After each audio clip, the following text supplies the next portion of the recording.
I get 80%. Actually, let me go close. It's not done.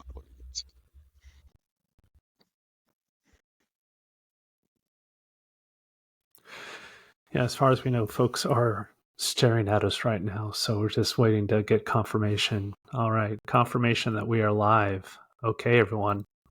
Thanks for joining us. Let me share my screen.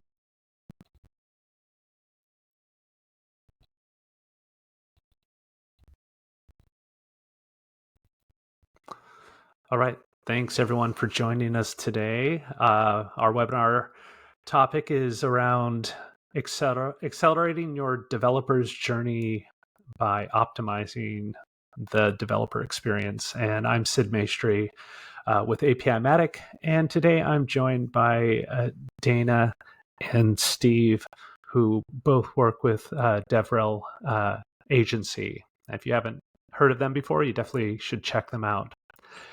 For today, our agenda is we're going to have a little introduction, discuss the State of DevRel report and some of the findings in there around friction audits, and we'll mention what they are and why we think they're important. And then we'll spend the bulk of our time today talking about 6 common friction points that we often see when looking at the developer experiences around APIs at a lot of companies. And along the way, I'll be sharing how API-Matic solves and resolves some of these friction points that we often encounter. So let's start with some introductions. Dana, how about you start us off? Thanks, Sid. Yeah, so I'm Dana Fujikawa, and I am a developer relations consultant with DevRel Agency, which I'll talk a little bit more about in a few minutes here. I'd like to say I'm a developer by trade, a technical writer by choice, and a developer relations consultant by chance. I spent much of my development career as a video game programmer for Electronic Arts Canada, where I then went on to lead their internal DevRel initiatives. Then went on to start my own technical writing consulting firm, and then around 2016, crossed paths with some folks from DevRel Agency, and have been doing DevRel consulting ever since. All right, great. Steve. Hey, I'm Steve. I've known the founders of DevRel Agency for about 20 years now. We've both been doing DevRel for about that long. I've got my own consulting business now, but I'm looking back to W-2s probably. Just life of the consultant doesn't work out for me. But I've done a lot of DevRel and everything from small startups of 5 people all the way up to Red Hat, VMware, large enterprise companies. And so a lot of experience, but also a lot of fun.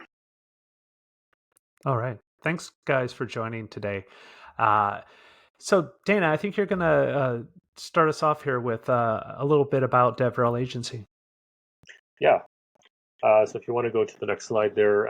So DevRel Agency, we're a boutique developer relations consulting firm.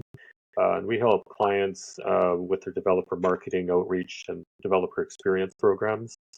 We do everything from strategic planning and workshops right through to helping them implement, things like content and outreach programs and that sort of thing. One of our most popular offerings is a developer friction audit, and this is where we put on our developer hats and do a holistic evaluation of clients' developer journeys. And for these, we typically put together 150-page reports that identify areas of friction and areas of opportunity as developers try to learn about and adopt our clients' products and services. Our founders, Carolyn Luco and James Pardon, wrote the book on DevRel, which you see on the screen here, and it's available for purchase if you go to that link, and it's become a very popular tool throughout the industry. Jump to the next slide here. There we go. Okay. So one of our guiding frameworks that we use in all of our work is the developer journey map that you see on the screen here. So this basically maps out all of the touch points that developers hit as they go from discovering your product or service to evaluating if it'll meet their needs or not, learning how it works, and hopefully trying to get it working, trying to build with it so they can adopt and ultimately buy your product. And if they can do that, hopefully they can then scale with it and continue using the product. The box in orange that you see there is what we consider the core of developer experience, and the core of that is really about APIs, SDKs for your product, and the documentation that goes along with those items and touch points. So go to the next slide here. So when we do our reports, our audits typically uncover areas of friction that we color code in different colors to indicate how good or bad touch points are, especially around docs, APIs, and SDKs. So we identify the friction and also the number of steps it takes for developers to cross this journey. In this example here, way too many steps. On the next slide, moving forward here, another thing that we do every year is we put together a State of Developer Relations report. And this is where we go and do a massive survey of developer relations. We find out everything from people involved in the industry, including their job titles, their salaries, right through to the strategies, tactics, and tools that are being used in DevRel. One of the questions on the next slide here that we decided to focus on this year and was kind of what spurred on this webinar was a percentage of companies that are doing audits for their developer journeys. And it's nice to see that more and more companies are doing them, and they're starting to do them more frequently. So this got us thinking about this webinar, and what we're going to discuss today is 5 very specific friction points around APIs, SDK, and docs, and how they affect developer experience. We'll look a little bit about the issues that each of them causes, and we'll hear from Sid about how tools like API-Matic are helping to solve them. So with that in mind, Sid, if you want to move forward here, we can go actually to our first friction point. Yeah, and I should mention, Dana, that API-Matic is what we like to call a developer experience platform, where we help with automating the creation of documentation, code samples, SDKs, and a lot of things I'll be showing today, all from an OpenAPI definition. So that centerpiece is where it comes to API consumption is where we're really focused on helping engineering teams scale and helping your developers self-service on board. So Excellent. I'll throw it to the first friction point over to you, Dana. Super. Yes, we're very excited to see tools like API-Matic helping to solve some of these issues. So it's very cool to see. So our first friction point here today, very prevalent in a lot of API reference guide documentation. The TLDR of this is basically that a lot of API reference guides simply don't provide enough substantive information. We have a couple of code examples on the screen here for a function and an endpoint where the description doesn't provide anything beyond what developers can already try to guess from the function or endpoint name. And similarly as well for, often for some of the parameters and such, descriptions just aren't sufficient. Developers need to know, what are the effects of a side effects of a call? What purpose do they have? What do the various values in a parameter or response mean? And what is the valid range of values? That's often missing from the information. What sort of dependencies are there in the system when you work with these entities? And what related information should they be looking at? And the common causes for this, generally there's often a lack of care about the docs. In other cases, especially big companies, it can be due to lost legacy knowledge that was never recorded. And interestingly, it's often caused by the false assumption that auto-generated documentation is magically going to create good documentation. And that's, you still got to put the effort in, no matter how good your tooling is.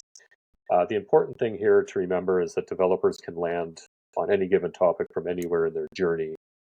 And so every time you have a description, it's very important to give them as much information as possible to help them be as successful as possible with every aspect of your SDK and API. So Sid, API-Matic has some interesting ways that can help with this. I'll hand the mic to you to show those off. Yeah, and I think you hit the nail on the head when you said when we automatically generate our documentation, they look really pretty, and we think that the job is done, but the quality of your API definition, your OpenAPI spec, is going to dictate the quality of your documentation. And if you're handcrafting your API definition or you're auto-generating it from code annotations, having someone who is really putting some thought into these is important. I sometimes think annotations that generate these things can be more like the broccoli of the coding experience. They love writing, people like writing code, but they may not like documenting it as much. So we've seen a lot of API definition come through, and people are using popular linting tools. And I took a look at Spectral, for example, and the default rule set does catch some of the missing descriptions. It's not going to help you identify whether it's poorly written, but it will definitely catch a few that are missing. But then it misses a lot of the definitions that we probably want, like our parameters. We want to have a good description of our parameters, of our schema properties, of our request body. And so those are missing. What API-Matic's doing in that realm is built into our tool. We actually do linting and validation, but we wanted to make that even more available without having to even sign up for API-Matic. You can go to our website, apimatic.io, go under Solutions, and find Score My API, where you can get a free audit report. You can upload your API definition, and it generates a really nice PDF for you. In fact, I've got an example here where it gives you a score from 0 to 100%. It tells you if you've had any validation errors that might break your code or break your documentation in some significant way. And then it also has linting. So we've got 1,200 rules that are there to catch all these things like missing descriptions that, while not going to be the end of the world, is going to make it a poor or not a great developer experience. It's going to introduce some friction. So if I jump down here, it can tell me let me see if I can find it. Yeah, here it is. It shows our different linting issues, like it's missing a description on the tag object. And if I jump down there, it gives me all kinds of information around like why this is a problem, as well as exactly what line item in my spec I can find it. But the Score My API is just one thing that we're offering for free to developers out there. We also have a VS Code extension which helps you actually identify and resolve these issues. So if I took that same OpenAPI definition and opened it up using API-Matic's VS Code, let me go to desktop, and I'll just create a brand new folder. And then once you create your workspace, you then just import your OpenAPI definition. So I've got a real basic one on my desktop. And when I import it, on the left panel here, I see what my percentage score is and a total of 18 issues, including that one error.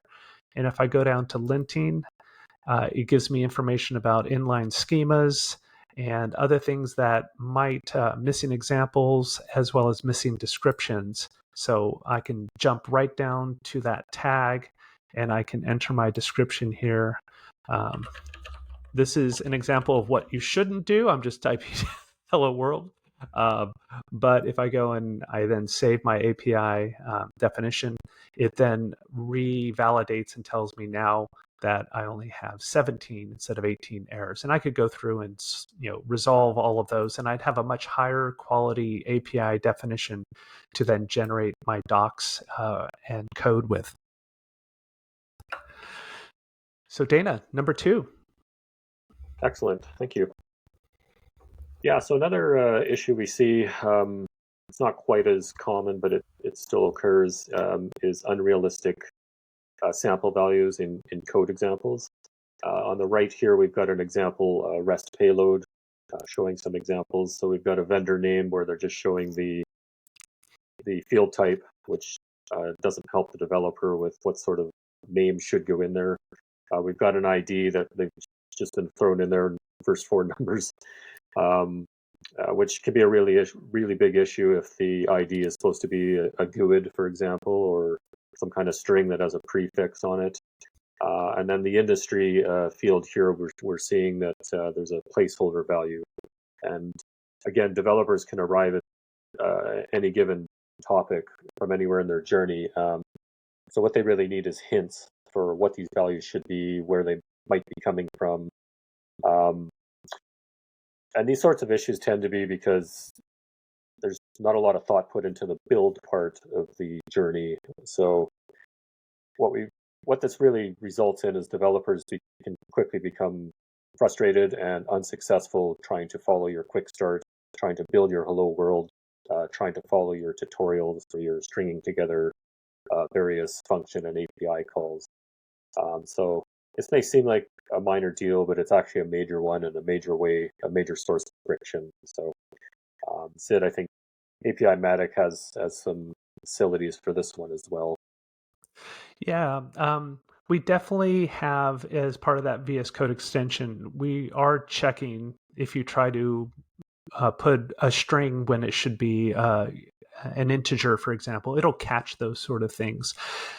Whether it's going to be a realistic integer, again, having people in your team that are caring about the quality of your descriptions, the quality of the examples that you're putting in there, I think is really important to have some oversight around that.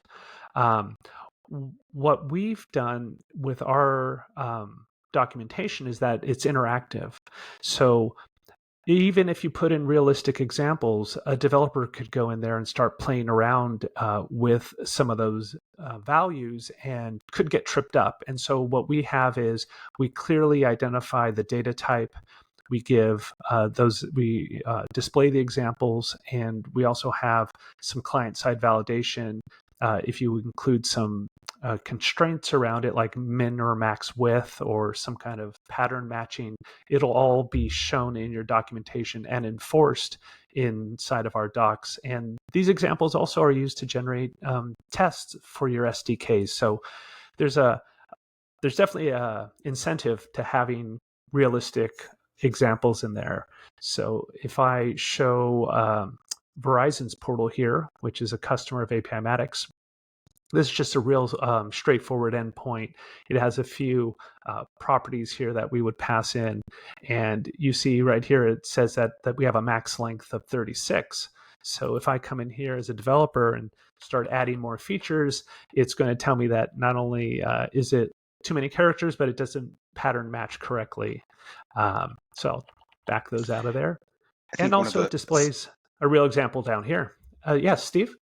I think one of the things I loved about it is it says authorization is required in big letters, because a lot of times it's not sure what you're going to use for authorization or just reminding you. And then it gives you a way to go look at how it is again. Like, so if you drop, like Dana said, if you drop in from some place in the documentation, you're like, oh, now I can figure out how to authorize. It's giving you the information at the time of execution, which I really like. Yeah. So it's great to have giving the developer as much information about what's a realistic value, I think is important. And like I was going to point out down at the bottom, having an example payload in there with realistic values and not things like string, I think is crucial for removing that friction at that stage. I'll come back to the slides. Dana, number 3. Super. Yeah, very cool to see how API-Matic is getting involved with these friction points. So our next friction point that we come across here is code values that are not being carried across examples. And this is a big issue when it comes to tutorials and quick starts where you're trying to string together a bunch of function or API endpoint calls, and you need to understand how they fit together. In our example here, we have two requests. The first one is creating a vendor that returns a vendor ID, and then the second part of this sequence is to create an account and pass that vendor ID into the account creation. And as we can see in red, the examples values given for the ID are not the same when they should be. And another source of confusion is that the field names are slightly different. Ideally, they should both be vendor ID to eliminate any confusion here. So this, again, comes down to not really thinking about the sequence of events that the developer is going to follow as they try to follow your API and use your tutorials. And it can also be caused by not maintaining your API and your tutorial walkthroughs in concert. So maintenance is a very important aspect here. Without doing this, without spending the time to make sure that these values match, developers are really forced to kind of reverse engineer your tutorials and your quick starts and to kind of map these values and figure out where they're coming from and where they're supposed to go. And in the end, it basically means that developers are going to find less success with your learning resources like your tutorials, and may ultimately end up giving up on your product if they can't get it to work. And Sid, I think there's some really cool stuff that API-Matic has in regards to walkthroughs and that sort of thing. So I'll hand that over to you to show that off. Yeah. I think what you're describing, Dana, is that cognitive load that we're trying to avoid putting onto developers. Anything Yes. like don't make me think, right? That was the UX book from years ago, and I think that applies to code examples as well.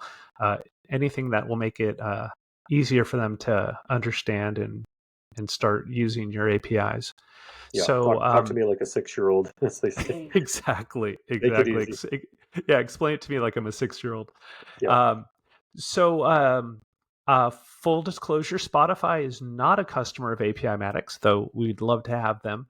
But I love their product, and I really like their API. They've done a really nice job documenting it, and they even have an OpenAPI definition that's available on GitHub. So I decided let's just go ahead and generate a portal with API-Matic and use it to show off some of our cool features like, for example, guided walkthroughs, which is our way of dynamically generating step-by-step tutorials that have embedded code samples and actually show developers how to take the output from one API call and pipe it into the input for the subsequent API call. And you can have as many steps as are needed to achieve some outcome with your APIs.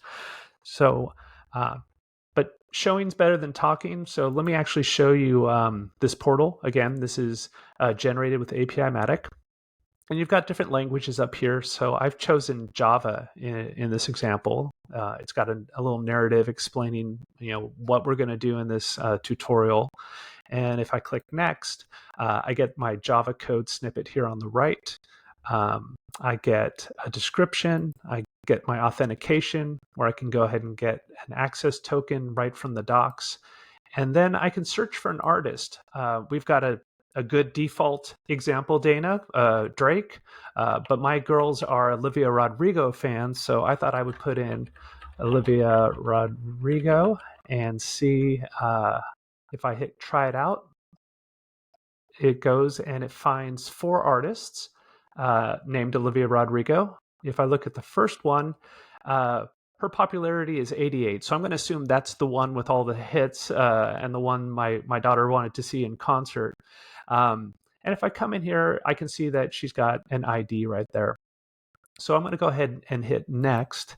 And now it wants to go and get the top songs for that artist. And we see that ID was brought over from the artist response is piped into this form here for me. So all I have to do is hit try it out. Oh, look at that. My access token expired. This happened during our run through. So why don't I just go ahead and get a new token? Now, let's see if I can make this work. I still have my ID in there, so I'll hit back and let's see if the demo gods are with me. There we go. We have 10 tracks. And if I look at the first one, I can see the name of it is Vampire, which was Olivia Rodrigo's big hit last year. So as a developer, I'm pretty excited.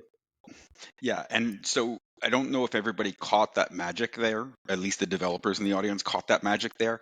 His token was expired.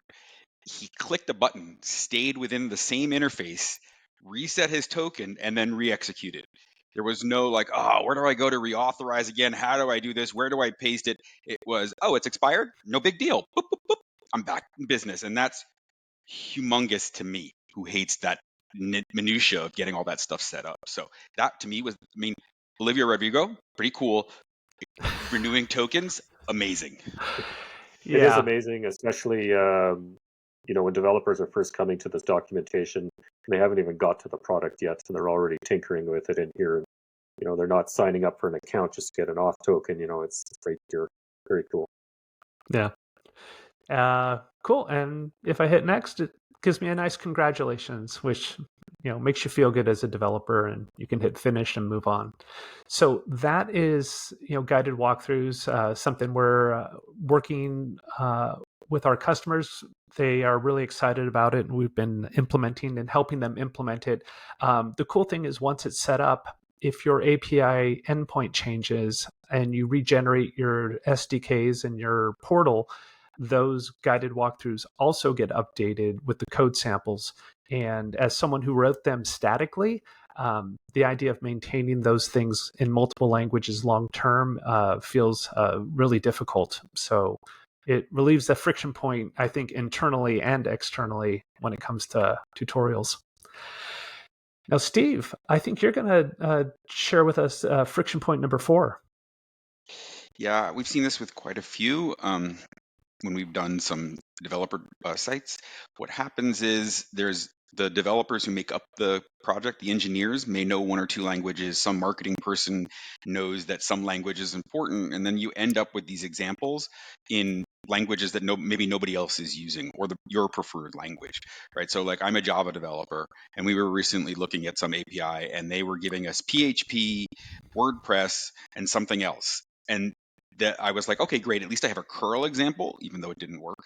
But they had a curl example. So curl example, I mean, that's base level because everybody can then point and do stuff with that. But I really am looking for something in my language so I don't have to try to do the mental translation of, oh, it's that in Python. What's the structure that I'm looking for in Java? Like and I want something that actually feels more like my language, not just, oh, I auto-generated a wrapper around this call. Right. And so providing that for developers, again, in the don't make me think or don't make me work when I shouldn't have to, this is exactly one of those places where you can provide a way that you can lower their cognitive load and make it easier for them to move forward with your product. So. Yeah, I think, Steve, you're touching on something that is a natural tendency within a company. If your internal engineers are building in Go, for example, then there's a real high chance that if you start building SDKs in-house by hand, your Go SDK is going to be really amazing because you've got those resources available to you. But if your audience needs a PHP SDK, you may struggle to get it written, and it may not be idiomatic. It may not feel native to PHP because it was written by developers who are, more experts in other languages. So what I've been sharing about API-matic, and clearly I've touched on the fact that we have different languages. The way we like to look at it is SDKs are a combination of several things, including the library that a developer would install into their IDE, the SDK reference that kind of explains all the different endpoints and the models and things you're interacting with, as well as those code samples and guided walkthroughs. And we like to say, speak the language of your customer or your developers. and give them production-ready code that's written in the style of their language. So we have a team of experts in all these different languages, 7 of them, to be precise. And those are experts you don't have to try and find and hire and bring in-house to build these SDKs in-house. On the topic of the State of DevRel report, Steve and Dana, I was really surprised to see that I think close to 50% of the people surveyed who have SDKs are still writing those by hand, which I thought was really, really surprising. Sounds painful. Actually, it really sounds painful, and it also sounds very error prone, right? If you're still doing a lot of that by hand, like, oh, we forgot to update this part in the code library when we updated the spec, and then it's painful for the end. It's actually worse for the end user because you told them this should work, and it doesn't work, and so now they think it's their fault, and they're going to spend a whole bunch of time debugging. And if they find out it's your fault after all, then they really don't like you very much after that's done. Yeah. And we always want to we want developer love, right? We don't want them frustrated. This is Maxio. I wanted to share with all of you. This is another customer of APImatics, and we love this. How they've implemented this portal. It's a combination. It's built with APImatic, and a lot of it is generated, but there's also a lot of it that they've spent the time crafting additional content and information that they think their audience and developers need. So they've got this really nice overview page that they designed. This is all in Markdown. They also have basic concepts, more information about their APIs. And then, of course, they've got a getting started guide. And if you choose a different language like Java, the whole portal pivots around that language now. So when I scroll down, I can see it gives me information about how to install this package. And if I go to one of these endpoints, let's just choose how to create a customer. It gives me a code sample on the right that instead of curl, I'm getting Java code. It's a condensed version that's just about creating customers. But we have this really nifty way to show a complete file that if a developer clicks that, they get all the import statements, all the initialization code, as well as the full code to create a customer. The import statement can't be understated. Oh, I've seen so many code samples where they don't include them, and it's like, well, what dependencies do I need, right? I think for me, it solves one of the biggest challenges I faced in the past, which is if I give them everything, it'll be more runnable, but it'll also be so verbose that they might lose the thread of what part is actually related to this endpoint. And so I was always struggling internally, how much code should I display in a code example, and how concise or verbose should I be? And this kind of gives you the best of both worlds. So when I joined APImatic, this was the feature that I just sang the praises of the team, saying I'm really happy you solved this, because it's been a pain point for me in the past with APIs that I was working with.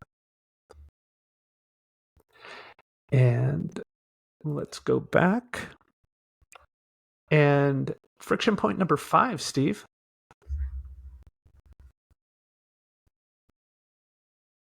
You're muted, Steve.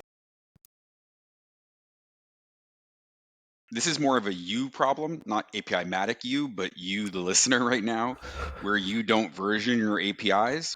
And so what ends up happening is to make a change anywhere in your API, if you haven't versioned it, you make a breaking change for the most part. And developers don't like breaking changes because they built their app to last for 3 years on the version that they built it with. And so without versioning and being able to see that old document, like someone has to go in and fix something from an older version of their app, they can't go back to the documentation because you only have one version of the documentation and it doesn't match what they had to build against. So not providing versioning in a clean way for people to migrate with you is a really big pain point. It's not the initial pain point, but it's a pain point for like people who've become customers or are trying to keep things going. This is another place where big frustration, big frustration. Yeah, I think that it's a big technical challenge, figuring out what your versioning strategy is going to be for your API and how you want to technically implement that, the last thing you want to do is have to take on the challenge of, okay, and now how am I going to maintain multiple versions of my portal?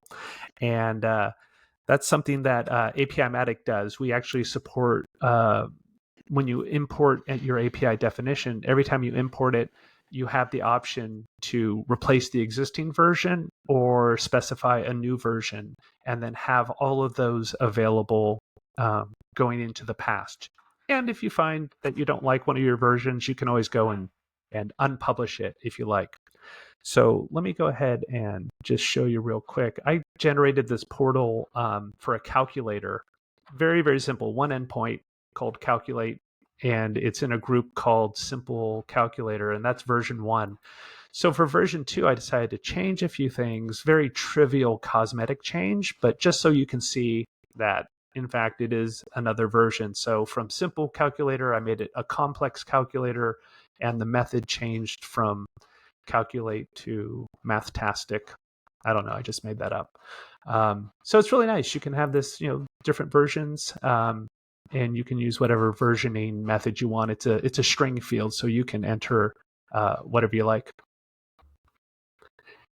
And that solves at least part of your versioning problem. You still need to figure out how to version your API technically in that strategy, but when it comes to your documentation, you can provide that backwards compatible documentation for your developer audience. Well, and I think one of the other things is because the platform supports it, it gets people thinking in that way from the beginning rather than, oh, there's only one version and this is the version. And here, when you go to publish, you can see, oh, is this a new version? Like when you're doing beta and you're doing inside and you're like, oh, yeah, we should really think about versioning.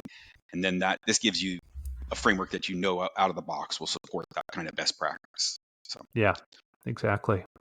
A big part of versioning too also is letting your customers know that there's a new version coming out, or if you've got 2 versions of the docs, you can take the time to highlight what has changed since the old version and cross-link back to it. So it helps developers migrate between versions. And I can't state enough, like you have a new version coming out, how not only for the developers to see what's coming, but also to feel part of the process of making the new version. If you give them those docs in advance, say, this is our alpha docs for what's coming out, or these are our beta docs for what's coming out, and I saw you have like, is this helpful? Is this not?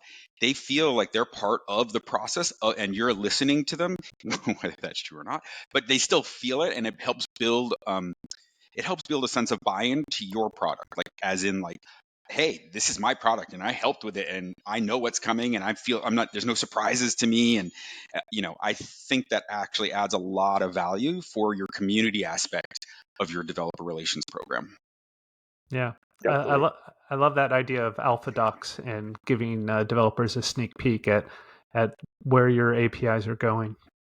Yeah, and I mean, developers understand that terminology. So if that doc isn't perfect and there's typos and things like that, they're not really going to care, right? Because they know it's alpha, but they appreciate the value that you're involving them in the process as it's evolving. So I think it's nice.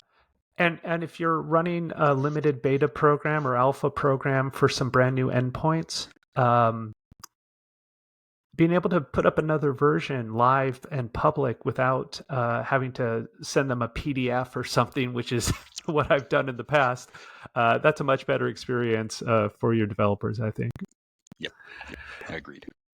So this is our final friction point. So Steve, why don't you bring us home? Okay, so this I want to pull us back out again, which is we've been talking a lot about API docs specifically, but that's not what you're actually building. You're building a portal where your developer can come and find all the information you need. And so Dana and I have done a bunch, and you probably even yourself have done a bunch of reviews of other developer sites.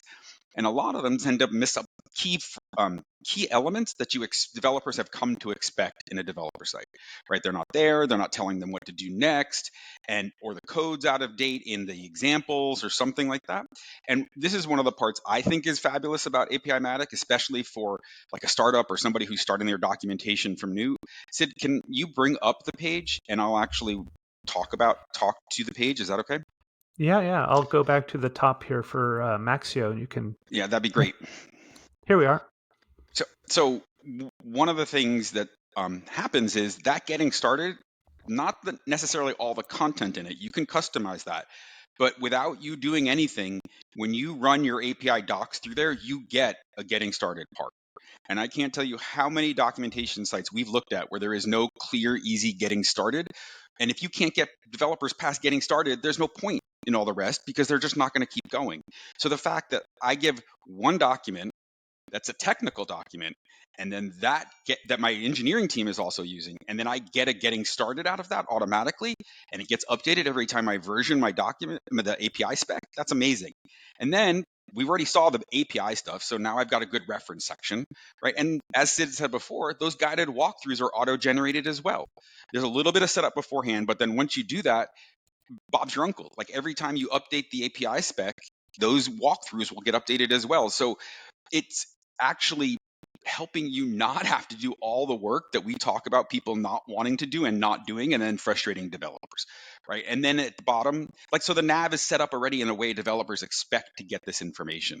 And so if you scroll down past the walkthroughs, right, which are great, then you get your SDKs, right? And they show you where the client libraries are and how to use them, which is what developers usually look for next. They say, oh, I understand the API.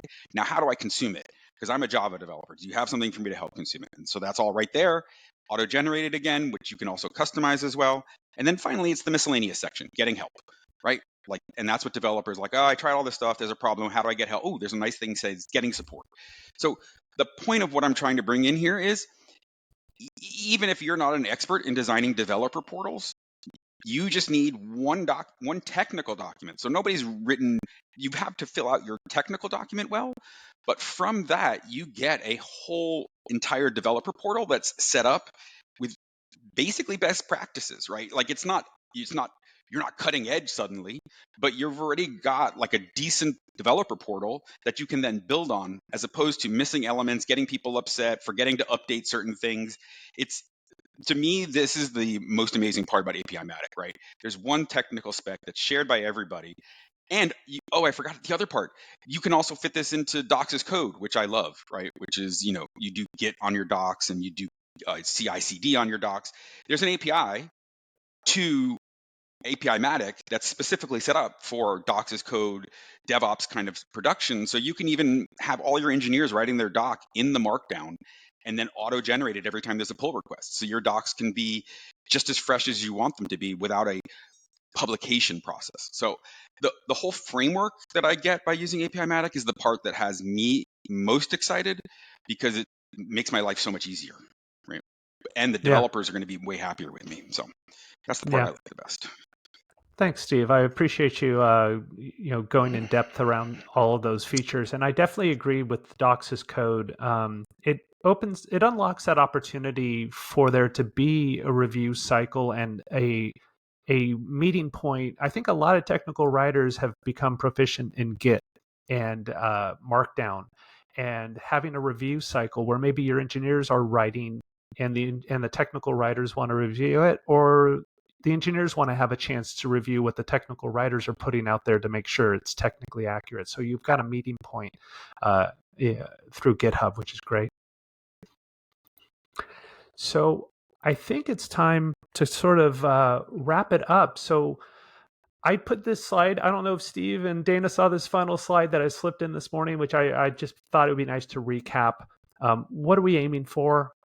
To really quickly summarize, we want good descriptions. We want them to have good information and go beyond, what a developer can intuit from the method name.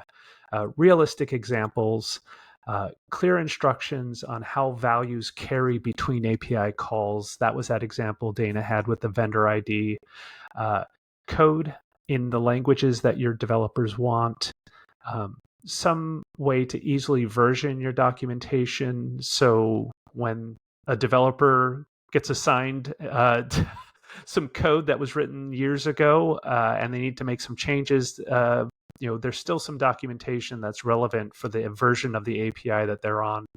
And as Steve said, good content and structure is paramount If you don't have all the things that a developer is looking for, like a getting started guide or how they can get more help or release notes, they're going to struggle. So it's that blend of generated as well as curated content. Any final thoughts, Dana and Steve? We have a stat somewhere, I don't remember the exact number, but it's developers are highly influential in the purchase of products and services these days, APIs and SDKs. So if you can nail ideally all of these points on here and get your developer to actually build, try, and want to move forward with your product, this is huge. And with tools like API Matic are able to help you deliver that. Ultimately, that can help with your return on investment and your overall adoption of your product and service. Yeah, and if you follow my LinkedIn or anything like that, you'll see me quite often exclaiming, docs are product, docs are product, docs are. If you're an API company, docs are your user interface. And so if it's not docked, it doesn't exist, right? And so the developer will never know how to use it. And if you don't dock it properly, they won't know how to use it. So for me, our job as developer relations people is to make our developers happy and kick ass on our platform, right? And so what I really like here is that you have some best practices already built in off of something that we all commonly use already. And you get a lot without having to, you still have to write good doc. API Matic's not going to write good doc for you, right? That's not some magical thing we can do. And I still don't even think the AIs can do it. But I find that having a good structure to put things into where it's clearly marked and things get going for the people who are writing the doc, could be engineers, makes it a lot easier and straightforward for the whole company to kind of work towards producing that documentation and making sure things are up to date. So try to find it, even if you don't go with API Matic, try to find something that gives you this kind of, here's the best structure, and we need to keep things up to date as the spec changes because it will change, right? And try to get the most out of just the spec without handcrafting. So that's my feeling on it. All right. Well, I want to say thank you to Steve and Dana for joining me this morning, and thank all of you for joining us for the webinar. It was a lot of fun putting this together, and go and try some of those free tools at apimatic.io. See how you score with your OpenAPI definition, and if you're looking to improve it, the free VS Code extension is really, really tailored to catch all those edge cases and apply this higher level of quality to your API definition. So definitely check those out. And I think we'll call it a wrap. Great. Thanks for having us. Thanks, guys. Thanks, everybody.